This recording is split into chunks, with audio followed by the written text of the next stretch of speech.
A lot of people don't know much about Namor the Sub Mariner, and with him in Wakanda Forever, Marvel Rivals, and him just being an overall pretty popular character, I thought we could talk about his origin. What a lot of people don't know is that he was actually in the first ever Marvel Comics issue, Marvel Comics #1, back in 1939, in the same issue where the Human Torch was first introduced. But technically his first appearance wasn't in Marvel Comics #1. There was this thing called Motion Picture Funnies Weekly that was given for free at movie theaters at the time, and it actually had 8 pages in black and white of Namor's story, which later you see the full 12-page color version in Marvel Comics #1. And the really cool thing about his first ever comic book appearance is the way they describe him in the first text box. Here is the Submariner, an Ultraman of the deep, lives on land and in the sea, flies in the air, has the strength of 1,000 men, is a youth of dynamic personality, quick thought and fast action. From whence does he come,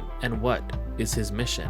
And of course, Namor's first problem in the comic was him dealing with everybody on land, causing a lot of problems and killing his own people. And it's really interesting how that comic book even ends, because it shows him diving back into the ocean heading home, and it says, "And so Namor dives into the ocean again on his way to further adventures in his crusade against white men." And of course, since then, he's just a much more developed character. Like, one version of Namor was actually in the Illuminati in the comics, so that was pretty cool. There's so much to talk about when it comes to Namor, almost 100 years worth of information. I didn't even get to any of the spicy stuff, like him always hitting on Sue Richards.